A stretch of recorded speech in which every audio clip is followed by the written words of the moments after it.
ನಮಸ್ಕಾರ ಎಲ್ಲರಿಗೂ ಹೆಂಗಿದ್ದೀರಾ? ನಾನಿವತ್ತು ನುಗ್ಗೆ ಸೊಪ್ಪಿಂದ ಚಟ್ನಿ ಅಥವಾ ಪಚಡಿಯನ್ನು ಹೇಗೆ ಮಾಡೋದು ಅಂತೇಳಿ ತೋರಿಸ್ಕೊಡ್ತೀನಿ. ರುಚಿಯಂತೂ ಅದ್ಭುತವಾಗಿರುತ್ತೆ. ಸ್ವಲ್ಪನೂ ಕೂಡ ಕಹಿ ಇದೆ ಅಂತ ಅನಿಸೋದೇ ಇಲ್ಲ. ಬಿಸಿ ಅನ್ನದ ಜೊತೆಗೆ ಚಪಾತಿ ಜೊತೆಗಂತೂ ಹೇಳಿ ಮಾಡಿಸಿದ ಥರ ಇರುತ್ತೆ. ನೀವು ಇದನ್ನೊಂದು ಸತಿ ಮಾಡ್ಕೊಂಡು ತಿಂದು ನೋಡ್ರಿ ನೀವೇ ಹೇಳ್ತೀರಾ ಎಷ್ಟು ಚೆನ್ನಾಗಿ ಬಂದಿತ್ತು ಅಂತೇಳಿ. ನಾನು ಹೇಳಿದ್ದೀನಿ ಮಾಡೋದಕ್ಕೆ ನೋಡಿರಿ ಬಿಗಿಯಾಗಿ ಹಿಡಿದ್ರೆ ಒಂದು ಹಿಡಿಯಷ್ಟು ಇಷ್ಟು ನುಗ್ಗೆ ಸೊಪ್ಪು ತೊಗೊಂಡಿದ್ದೀನಿ. ಬರೀ ಎಲೆ ಅಂತದ್ದು ತೊಗೊಂಡಿದ್ದೀನಿ. ಅದ್ರದ್ದೇನು ಕಾಂಡ ಪಾಂಡ ಇರುತ್ತಲ್ಲ ಅದ್ರದ್ದು ಆ ಥರದ್ದೇನು ತೊಗೊಂಡಿಲ್ಲ. ಬರೀ ಎಲೆ ತೊಗೋಬೇಕು. ಆಮೇಲೆ ಇದನ್ನ ಚೆನ್ನಾಗಿ ತೊಳೆದ್ಬಿಟ್ಟು ಯಾವ್ದಾರ ಒಂದು ಜರಡಿ ತಗೊಂಡು ಅದಕ್ಕೆ ಬಸೆ ಹಾಕ್ರಿ. ಆಮೇಲೆ ಒಂದು ಬಾಣಲಿ ಇಟ್ಕೊಂಡ್ಬಿಟ್ಟು ನೋಡಿರಿ ಈ ಚಮಚದ ಅಳತೆಯಲ್ಲಿ 2 ಚಮಚ ಬಿಳಿ ಎಳ್ಳನ್ನು ತಗೋತಾ ಇದ್ದೀನಿ. ನಿಮಗೆ ಗೊತ್ತಾಗುತ್ತಲ್ಲ ಚಮಚದ ಅಳತೆ ನೋಡಿದ್ರೆ. ಇದರಲ್ಲಿ 2 ಚಮಚ ಬಿಳಿ ಎಳ್ಳು ತಗೊಂಡೆ, ಅರ್ಧ ಚಮಚ ಧನಿಯಾ ಕಾಳು ತಗೊಂಡಿದ್ದೀನಿ. ಅದನ್ನು ಸಣ್ಣ ಉರಿನಲ್ಲೇ ಎಳ್ಳು ಚಿಟಪಟ ಅನ್ನೋವರೆಗೂ ಚೆನ್ನಾಗಿ ಹುರಿಬೇಕು. ಗೊತ್ತಾಯ್ತಾ?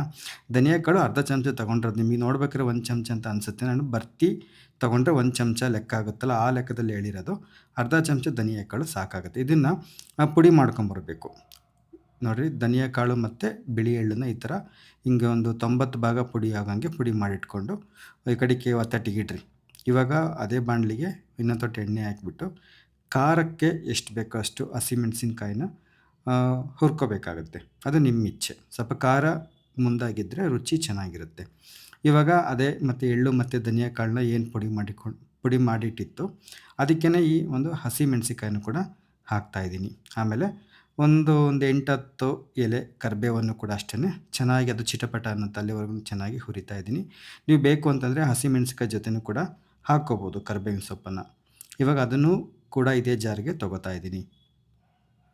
ಇದಕ್ಕೆ ತೊಗೊಂಡಿದ್ದಾದಮೇಲೆ ಇದಕ್ಕೆ ಅರ್ಧ ಚಮಚದಷ್ಟು ಜೀರಿಗೆ ತೊಗೋತಾ ಇದ್ದೀನಿ. ನೋಡಿರಿ ಒಂದು ಅರ್ಧ ಚಮಚ ಜೀರಿಗೆ. ಆಮೇಲಿಂದ ಒಂದು 8 ಎಸಳು ಬೆಳ್ಳುಳ್ಳಿ ತೊಗೊಂಡಿದ್ದೀನಿ. ಒಂದು 8 ಎಸಳು ಬೆಳ್ಳುಳ್ಳಿ. ರುಚಿಗೆ ಎಷ್ಟು ಬೇಕಷ್ಟು ಉಪ್ಪು ಈಗ ಸ್ವಲ್ಪ ಹಾಕ್ಕೊಂಡಿರಿ. ಕೊನೆಗೆ ಇನ್ನೂ ಸ್ವಲ್ಪ ಬೇಕು ಅಂತ ಅನಿಸಿದರೆ ಇನ್ನೂ ಸ್ವಲ್ಪ ಹಾಕ್ಕೊಂಡ್ರಾಗುತ್ತೆ. ಇದನ್ನು ಅಷ್ಟೇ ಈ ಥರ ದೊರ್ಗಂಬರ್ಗ ರುಬ್ಕೊಬನ್ನಿ. ಆಮೇಲೆ ಅದನ್ನು ಆ ಕಡೆಗೆ ಇಡ್ರಿ. ನೋಡಿರಿ ಇಲ್ಲಿ ನಾನು ಒಂದು ಜರಡಿನಲ್ಲಿ ಬಸೆ ಹಾಕಿದ್ದೆ ನುಗ್ಗೆ ಸೊಪ್ಪನ್ನು ತೊಳೆದ್ಬಿಟ್ಟು. ಇವಾಗ ಅದಕ್ಕೆ ಅದೇ ಬಾಣಲಿಗೆ ಹಾಕ್ತಾಯಿದ್ದೀನಿ. ನೀವು ಬೇಕಂದ್ರೆ ಇನ್ನೂ ಚೂರು ಎಣ್ಣೆ ಹಾಕ್ಕೋಬೋದು, ಇಲ್ಲ ಅಂತಂದರೆ ಏನು ಬೇಡ.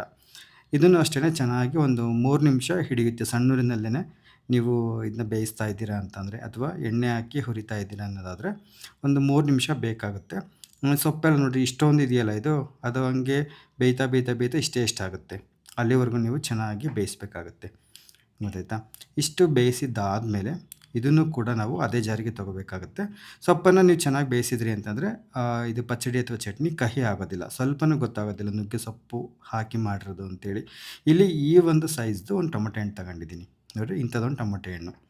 ಇದನ್ನು ಅಷ್ಟೇ ಹಂಗೆ ದೊಡ್ಡಕ್ಕೆ ಹೆಚ್ಚಿಬಿಟ್ಟು ಒಂದು ಸ್ವಲ್ಪ ಎಣ್ಣೆ ಹಾಕಿ ಅದನ್ನು ಕೂಡ ಚೆನ್ನಾಗಿ ಹುರ್ಕೋಬೇಕಾಗುತ್ತೆ. ಇದ್ರ ಜೊತೆಗೆ ಸ್ವಲ್ಪ ಹುಣಸೆಹಣ್ಣು ಕೂಡ ಹಾಕ್ತಾಯಿದ್ದೀನಿ. ನೋಡಿ ಹುಳಿ ಜಾಸ್ತಿ ಇದ್ದರೆ ಸ್ವಲ್ಪ ಕಡಿಮೆ ಹಾಕಿ, ಹುಳಿ ಕಡಿಮೆ ಇದೆ ಅನ್ನೋದಾದರೆ ಸ್ವಲ್ಪ ಜಾಸ್ತಿ ಹಾಕಿ ಹುಣಸೆಹಣ್ಣನ್ನು. ಇದು ಟೊಮಟೊ ಹಣ್ಣಿಂದು ಮೇಲಿನ ಸಿಪ್ಪೆ ತಾನೇ ಬಿಡುತ್ತೆ. ಒಂದು ಪ್ಲೇಟ್ ಮುಚ್ಚಿನಿ ಬೇಯಿಸಿದ್ರಿ ಅಂತಂದರೆ ಗಾಢ ಸಿಪ್ಪೆ ಬಿಡುತ್ತೆ. ಚೆನ್ನಾಗಿ ಕೂಡ ಬೇಯುತ್ತೆ. ನೋಡಿರಿ ಒಂದು 2 ನಿಮಿಷ ಸಾಕಾಗುತ್ತೆ. ಈ ಟೊಮಟೊ ಹಣ್ಣು ಚೆನ್ನಾಗಿ ಮಾಗೋ ಅಷ್ಟೊತ್ತಿಗೆ ಒಂದು 2 ನಿಮಿಷ ಬೇಕಾದಷ್ಟಾಗುತ್ತೆ. ನೋಡಿರಿ ಈ ಥರ ಸಿಪ್ಪೆ ಬಿಡಬೇಕದು. ಆಮೇಲಿಂದ ಇದನ್ನು ಇದಕ್ಕೆ ತೊಗೋತಾ ಇದ್ದೀನಿ. ಇದೇ ಜಾರಿಗೆ ತೊಗೊಂಡ್ಬಿಟ್ಟು ಇವಾಗ ಇದಕ್ಕೆ ನಾನು ಏನು ಮಾಡ್ತೀನಪ್ಪ ಅಂತಂದರೆ ಸ್ವಲ್ಪ ಬೆಲ್ಲ ಹಾಕ್ಕೋತೀನಿ. ನಿಮಗೆ ಬೆಲ್ಲ ಬೇಡ ಅಂತಂದರೆ ನೀವು ಬಿಡಬಹುದು. ಬೆಲ್ಲ ಹಾಕೋದ್ರಿಂದ ರುಚಿ ಚೆನ್ನಾಗಿರುತ್ತೆ. ಗೊತ್ತಾಯ್ತಾ? ನೋಡಿರಿ ಇದಕ್ಕೊಂದು ಚೂರು ಇಷ್ಟೇ ಬೆಲ್ಲ ಹಾಕಿಬಿಟ್ಟು ಇದನ್ನು ಅಷ್ಟೇ ನುಣ್ಣಗೆ ರುಬ್ಬಬಾರ್ದು, ದೊರಗಬರ್ಗ ರುಬ್ಬಬೇಕು. ತೀರಾ ನುಣ್ಣಗೆ ಗಂಧ ರುಬ್ಬಿದಂಗೆ ರುಬ್ಬಿದ್ದೀವಿ ಅಂದರೆ ಅಷ್ಟು ರುಚಿಸಲ್ಲ. ಒಂಚೂರು ಹಂಗೆ ದೊರಗಬರ್ಗ ಇರಬೇಕು. ನೋಡಿರಿ ಈ ಥರ ಇತ್ತು ಅಂತಂದರೆ ಚಟ್ನಿ ಭಾಳ ಚೆನ್ನಾಗಿರುತ್ತೆ. ಗೊತ್ತಾಯ್ತಾ? ಇದನ್ನ ಚಟ್ನಿ ಅಂತಲೂ ಕರಿಬೋದು, ಇಲ್ಲ ಪಚಡಿ ಅಂತಲೂ ಕರಿಬಹುದು.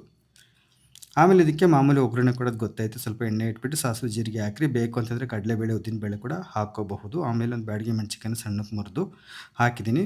ಒಂದು 3 ಎಲೆ ಕರಿಬೇವಿನ ಹಿಂಗೆ ಜಿಗಿಟ್ ಹಾಕಿದ್ದೀನಿ. ಆಮೇಲೆ ಸ್ವಲ್ಪ ಇಂಗು. ನಾನಿವಾಗ ಸ್ಟವ್ನ ಆಫ್ ಮಾಡಿದ್ದೀನಿ. ಸ್ಟವನ್ನು ಆಫ್ ಮಾಡಿಬಿಟ್ಟು ಒಂದು ಸಣ್ಣ ಈರುಳ್ಳಿನ ಹಿಂಗೆ ದೊಡ್ಡಕ್ಕೆ ಸಿಪ್ಪೆ ಆ ಪದರ ಬಿಡಿಸ್ಬಿಟ್ಟು ಹಿಂಗೆ ಕುಲ್ಡಂಬಲ್ಡ ಹೆಚ್ಚಿಬಿಟ್ಟು ಅದೇ ಬಾಣಲಿಗೆ ಹಾಕ್ತಾಯಿದ್ದೀನಿ. ಬಾಣಲಿ ಬಿಸಿಗೆ ಸ್ವಲ್ಪ ಹೊತ್ತು ಮಾಗಲಿ, 1 ನಿಮಿಷ. ನೋಡಿ ಸ್ಟವನ್ನು ಆಫ್ ಮಾಡಿದ್ದೀನಿ. ಇವಾಗ ಇದನ್ನು ನಾವು ಆ ಚಟ್ನಿ ಜೊತೆಗೆ ಹಾಕಿ ಚೆನ್ನಾಗಿ ನಾವು ಕಲಸಿದ್ವಿ ಅಂತಂದರೆ ಈ ಒಗ್ಗರಣೆ ಚಟ್ನಿಗೆ ಅದು ಚಟ್ನಿ ಅಥವಾ ಪಚಡಿಗೆ ಹಿಡಿಯೋ ಥರ ತುಂಬ ಅದ್ಭುತವಾದ ರುಚಿಯ ನುಗ್ಗೆಕಾಯಿ ಸೊಪ್ಪಿನ ಚಟ್ನಿ ಅಥವಾ ಪಚಡಿ ರೆಡಿ ಆಯಿತು ಅಂತಲೇ ಅರ್ಥ. ಆರೋಗ್ಯಕ್ಕೂ ಕೂಡ ತುಂಬ ಒಳ್ಳೆಯದು. ರುಚಿನೂ ಅಷ್ಟೇ ಭಾಳ ಅಂದರೆ ಭಾಳ ಚೆನ್ನಾಗಿರುತ್ತೆ. ನಿಮಗೇನಾದರೂ ಇದು ಇಷ್ಟ ಆಗಿತ್ತು ಅಂತಂದರೆ ಒಂದ್ಸಲ ನೀವು ಟ್ರೈ ಮಾಡಿ ನೋಡಿ ಹೇಗೆ ಬಂತು ಅಂತೇಳಿ. ನಿಮಗೆ ಅಳತೆ ಎಲ್ಲ ನಾನು ಸರಿಯಾಗಿ ಹೇಳಿದ್ದೀನಿ ಅಂತ ಅನಿಸುತ್ತೆ. ನಾನು ತೋರಿಸಿರೋಷ್ಟು ಅಷ್ಟನ್ನೇ ನೀವು ಮಾಡಿ ನೋಡಿರಿ. ನಿಮ್ಗೆ ಚೆನ್ನಾಗಿ ಅನ್ನಿಸ್ತು ಅಂತಂದರೆ ಬೇಕಾದ್ರೆ ಇನ್ನೊಂದು ಸಲ ಅಳತೆನ ಡಬಲ್ ಮಾಡಿಕೊಂಡು ಜಾಸ್ತಿ ಮಾಡುವಂತ್ರಿ. ಸರಿ, ನಾನು ಮುಂದಿನ ವಿಡಿಯೋದಲ್ಲಿ ಸಿಗ್ತೀನಿ. ಟಾಟಾ, ಬೈ ಬಾಯ್.